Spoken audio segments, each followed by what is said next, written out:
दर्शकों नमस्कार, स्वागत है आपका एस न्यूज़ छत्तीसगढ़ में। दर्शकों, इस वक्त जहां मैं मौजूद हूं, ये सतलोक आश्रम बैतूल के प्रदर्शनी का ये दृश्य है। आप देख सकते हैं कटआउट्स के माध्यम से विभिन्न प्रकार की तस्वीरें यहां पे रखी गई है। दर्शकों बताया जा रहा है कि संत गरीबदास जी महाराज जी के बोध दिवस पर ये सारा प्रोग्राम यहाँ पे आयोजित किया गया है। और संत गरीबदास जी महाराज जी कौन थे और कैसे इन्होंने परमात्मा देखा, कैसे इन्होंने एक मात्र कम उम्र में एक इतनी मोटी ग्रंथ साहिब की रचना की, जिसमें बताया जाता है कि मनुष्य जो 24 घंटे में जो श्वास लेते हैं उससे कहीं ज़्यादा वाणियाँ उस अमर ग्रंथ साहिब में। तो दर्शकों, सारा चीज़ आपको इस आध्यात्मिक रहस्य से आपको पर्दा उठाएंगे।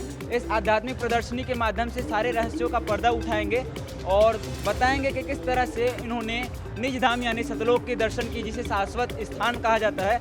और इस अनोखी प्रदर्शनी के माध्यम से आपको खुलासा करेंगे कि कैसे संत गरीबदास जी महाराज, जिन्होंने मात्र 10 वर्ष की आयु में भगवान को पाया। सकते हैं यहाँ पर एक पोस्टर के माध्यम से सारा कहानी का विवरण यहाँ पे दिया गया है और इसमें लिखा है संत गरीबदास जी महाराज जी का जन्म विक्रमी संवत 1774 यानी सन 1717 को गांव छुड़ाने जिला झज्जर हरियाणा में हुआ था।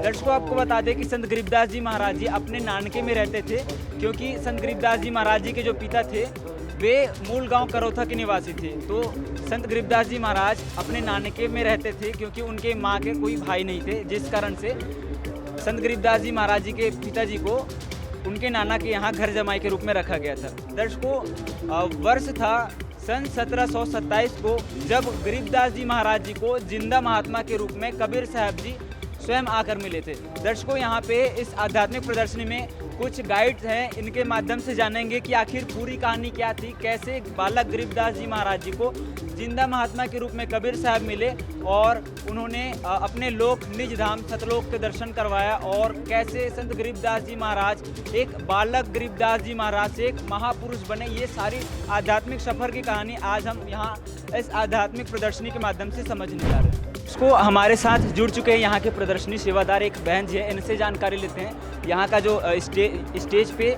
जो कटआउट्स के माध्यम से यहाँ पे जो दृश्य दर्शाया गया है इसके बारे में जानते हैं। बहन जी बताइए, यहाँ पे जो कटआउट्स के माध्यम से जो दृश्य दिखाया गया है वो क्या चीज़ है? यहाँ पे जो है कबीर परमेश्वर जी सशरीर अपने सतलोक से आते हैं, जहाँ पे जो है गरीबदास जी महाराज जी अन्य पालियों के साथ में गैया चराते हुए बैठे होते हैं। तो दिन के 10 बजे जो है कबीर परमात्मा जी आते हैं, जो कि नला नामक खेत में, जो कि आसपास कबलाना गांव के पड़ता है।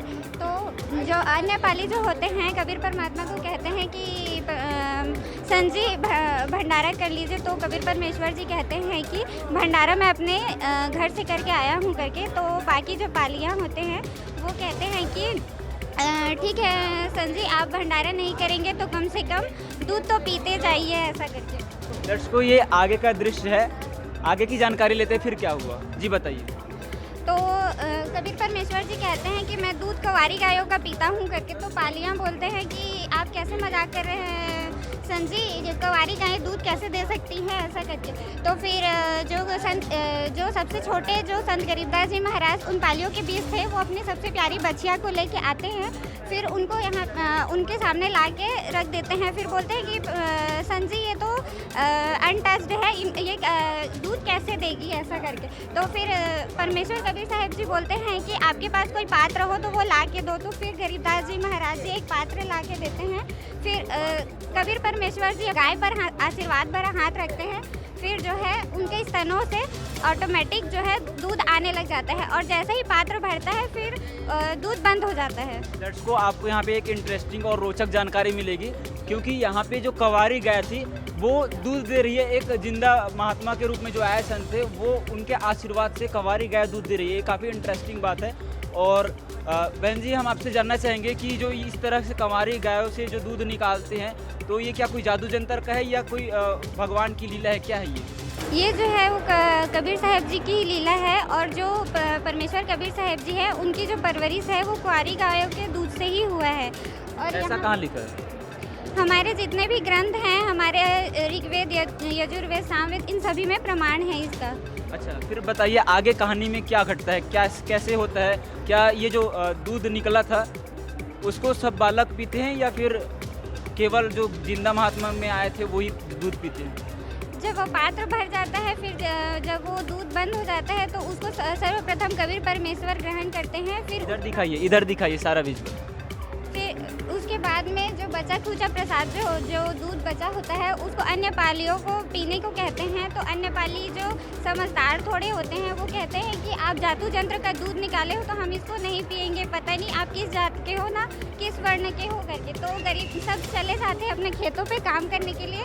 फिर जो गरीबदास जी महाराज जी वहाँ पे एक अकेले होते हैं, तो गरीबदास जी महाराज जी बोलते हैं कि लाइए महाराज आप अपना जूठा हुआ दूध दीजिए, पता नहीं फिर हमें कब ये पुण्य का मौका मिलेगा करके। फिर वो दूध को स्वयं गरीबदास जी महाराज जी ग्रहण करते हैं। दर्शकों, आप जैसा कि बहन जी ने बताया, ठीक उसी तरह से यहाँ पे कटआउट्स के माध्यम से हमें देखने को मिल रहा है जो बालक गरीबदास जी थे वो दूध को पी रहे हैं। उसके बाद क्या होता है ये आपको दिखाते हैं। यहाँ पे जो दृश्य है इसमें आप देख सकते हैं कि जो जिंदा महात्मा के रूप में कबीर साहब जी थे और बालक गरीबदास जी थे वो यहाँ पे बैठ गए हैं। बहन जी, इसके आगे क्या होता है, इसके आगे की कहानी बताइए। इसके आगे जो है कबीर परमेश्वर जी बालक गरीबदास जी महाराज जी को ज्ञान बताते हैं और कहते हैं कि बेटा भक्ति किया करो, भक्ति करने से मोक्ष प्राप्ति होती है करके। तो गरीबदास जी महाराज जी कहते हैं कि हाँ बाबा जी, मैं भक्ति करता हूँ, हरे राम हरे कृष्ण का जाप करता हूँ और सभी देवी देवताओं की भक्ति करता हूँ करके गरीबदास जी महाराज जी कबीर परमेश्वर जी को कहते हैं। मतलब जो सारा ज्ञान बता दिया जाता है उसके बाद उन्हें अपने घर यानी वास्तविक धाम सतधाम से परिचित करवाया जाता है। जी, उसके बाद क्या होता है आगे बताइए कहानी। फिर कबीर परमेश्वर जी संत गरीबदास जी महाराज जी को सभी लोगों सभी ब्रह्मांडों का दर्शन कराते हैं। फिर जब वो धर्मराज के दरबार में जाते हैं तो वहाँ का जो चीफ जस्टिस जो धर्मराज जो होता है वो अपना सिंहासन छोड़ के जिंदा महात्मा के रूप में आए कबीर परमेश्वर को नमन करता है, क्योंकि कबीर परमेश्वर जी जो है अखिल ब्रह्मांड के स्वामी हैं और धर्मराज जो है उनके सामने छोटी शक्ति होती है। फिर जब वो उनके सामने नतमस्तक हो जाते हैं, फिर उनके बाद उनका जो है लेखा जोखा जो है संत गरीबदास जी महाराज जी का धर्मराज जी दिखाते हैं। उसके बाद इस कहानी के आगे क्या होता है दर्शकों, आप देख सकते हैं कि काफ़ी रोचक यहाँ पे आध्यात्मिक प्रदर्शनी लगाई गई है और जिस तरह से बताया जाता है काफ़ी अद्भुत नज़ारा हमें देखने को मिल रहा है। यहाँ पे जीवों के कर्मों का लेख यहाँ पे जिंदा महात्मा के रूप में जो बाबा थे इनके हाथों में है। बहन जी बताइए इसके बाद क्या होता है कहानी में। जब गरीबदास जी महाराज जी के उनका लेखा जोखा किया जाता है, उनका पाप पुण्य बताया जाता है, तो जो कबीर परमेश्वर जी जो जिंदा महात्मा के रूप में होते हैं उनकी वही लेकर उनका जो लेखा जोखा है उनको फाड़ देते हैं और बोलते हैं कि कर्म भर्म ब्रह्मांड के पल में करहु नेस, जिन हमरी दोई दी करो हमारे पेश। मतलब कबीर परमेश्वर जी बोलते हैं अब ये मेरा बच्चा है तो इसके सारे कर्म भर्म मैं नाश कर दूंगा करके। दर्शकों, अभी कितनी ऊंची सत्ता के जो जिंदा बाबा थे वो स्वयं धर्मराज यानी जो जीवों के हिसाब किताब करते हैं कर्मों का, उनके कागज से गरीबदास जी महाराज जी के कर्म के लेखों को फाड़ के फेंक देते हैं। जी बताइए आगे क्या होता है कहानी में। आगे फिर कबीर परमेश्वर जी जो जिंदा महात्मा के रूप में आए होते हैं उनके साथ में वो अपने निज धाम सतलोक के दर्शन कराने के लिए सतलोक लेके जाते हैं। तो वहाँ जो है गरीबदास जी महाराज जी बालक रूप में जो सिंहासन पे कबीर परमेश्वर जी को विराजमान देखते हैं, तो फिर वो मन में यह सोचते हैं कि जो जिंदा बाबा है वो उनका कोई दास या सेवक है करके। उसके बाद क्या होता है आगे की कहानी में। फिर उसके बाद में जो गरीबदास जी महाराज जी बस देखते ही रहते हैं कि जो जिंदा महात्मा के रूप में जो जिंदा बाबा के रूप में जो पृथ्वी पर आए होते हैं वो स्वयं कबीर परमेश्वर जी के सिंहासन पे बैठ जाते हैं और कबीर परमेश्वर जी उन जिंदा महात्मा जी का चवर करते हैं। ये तो फोटो जस्ट इसके विपरीत हो गया, क्योंकि हम पहले वाले उधर की साइड में जो फ्लैक्स में देखे थे वहाँ एक भगवान थे जो सिंहासन पे बैठे थे और यहाँ की जो तस्वीर में हम देख पा रहे हैं यहाँ पे जिंदा बाबा के रूप में जो नीचे गए थे पृथ्वी लोक में वे बैठ गए। ये क्या नज़ारा है, ये तो मतलब काफ़ी आश्चर्य करने वाला। ये क्या है? ये स्वयं परमात्मा की लीला है भगत जी, क्योंकि कबीर साहब जी जो हैं वो चारों युगों में आते हैं और अपने जो हंस आत्माएं हैं उनको ज्ञान का उपदेश कराने के लिए जिंदा महात्मा के रूप में दास बन के स्वयं इस पृथ्वी लोक में इस काल लोक में आते हैं और सभी को ज्ञान समझाकर अपने सतलोक का भेद बताकर सद्भक्ति प्रदान करते हैं। उसके बाद आगे की कहानी क्या होती है, क्योंकि हम जिस तरह से देख रहे हैं काफ़ी कहानी जो है काफ़ी रोचक है और काफ़ी इंटरेस्टिंग है, क्योंकि इस तरह की अद्भुत प्रदर्शनी हमने पहले कभी नहीं देखी थी। इसके आगे का कहानी बताइए। फिर सिर्फ जो जिंदा बाबा के रूप में जो नीचे से जो महात्मा गए होते हैं वो कबीर परमेश्वर जी के सिंहासन पे बैठ जाते हैं और कबीर परमेश्वर जी उन जिंदा बाबा का चवर करते रहता है। फिर देखते ही देखते जो जिंदा बाबा और कबीर परमेश्वर जी जो होते हैं वो एक ही शरीर में आ जाते हैं। इसको देख के जो है ना संत गरीबदास जी महाराज जी आश्चर्यचकित हो जाते हैं कि ये कैसी लीला है ऐसे करके।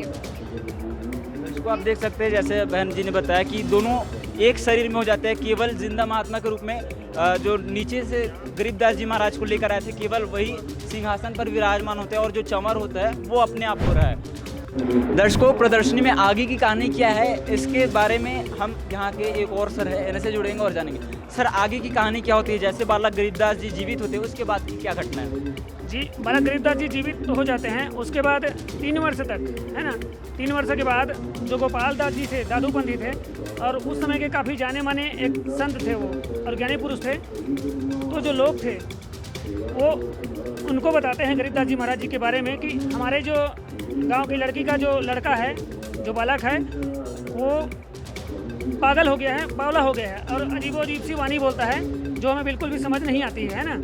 तो उसको इलाज करवाने के उद्देश्य से गोपाल दास जी के पास लेके चलते हैं। दर्शकों, आप देख सकते हैं यहाँ पे एक संत बाबा है और अब गांव के लोग उस बाबा को बालक गरीबदास के पास लेकर जा रहे हैं। दर्शकों, देखना ये होगा कि क्या वो संत महात्मा बालक गरीबदास जी को, जिसे लोग पागल कहते हैं, उन्हें सही कर देगा। क्या बालक गरीबदास जी जो पागल कहे जाते थे, क्या वो वास्तव में पागल थे या कुछ और कहानी थी? जानते हैं जी, बताइए जी। उसके बाद जो गोपाल दास जी थे दादूपंथी, वो बालक से पूछते हैं कि बेटा आपको कौन मिला था और ये हाल आपका कैसे हुआ?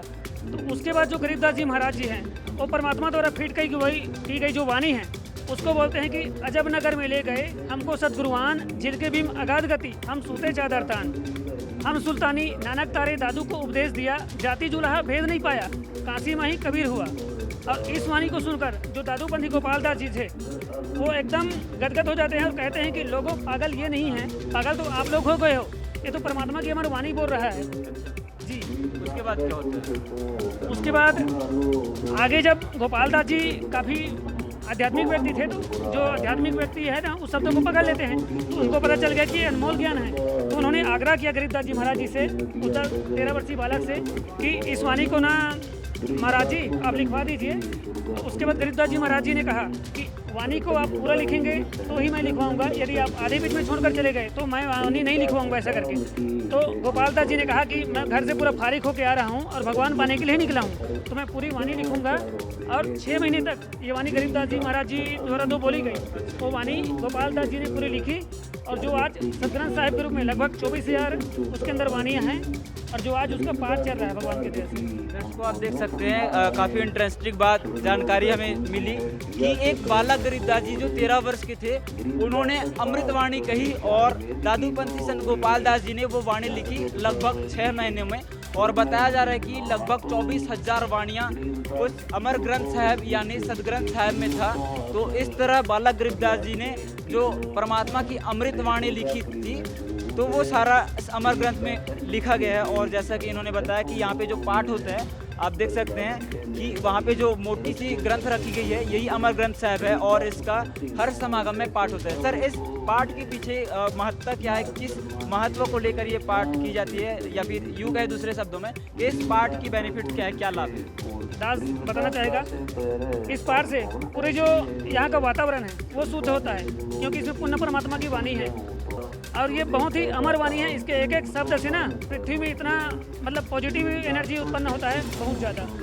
तो आपने इनका अमर ग्रंथ साहिब की पाठ का वाणी सुना कि इनके क्या लाभ है। कहा जा रहा है कि भूत से भविष्य तक की जानकारी है और इस वाणी के माध्यम से काफ़ी लाभ होता है पठन पाठन और सुनने से, और ऐसे पुण्य कर्मों में वृद्धि होती है, पाप का नाश होता है। दर्शकों, ये जो दृश्य है ये संत गरीबदास जी महाराज जी के शरीर छोड़ने का दृश्य है। सर से जानते हैं कि ये इस दृश्य में क्या दर्शाया गया है, क्योंकि यहाँ पे एक गुंबदनुमा मंदिर जैसे दृश्य दर्शाया गया है। सर, बताइए इसके बारे में। जी, दास आपको बताना चाहेगा। जैसे गरीबदास जी महाराज 61 वर्ष की आयु में शरीर छोड़कर गए, तो उनकी यादगार में यहाँ पर समाधि स्थल बनाया गया है, ताकि आने वाले जो भविष्य में लोग हैं वो उनके बारे में पूरी तरह से जान सके, है ना, उनको पहचान सके। इसलिए ये छुड़ानी गांव में, जिला झज्जर हरियाणा में पड़ता है। वहाँ पर ये यादगार बनाया गया है, जिसे छतरी साहब भी कहा जाता है।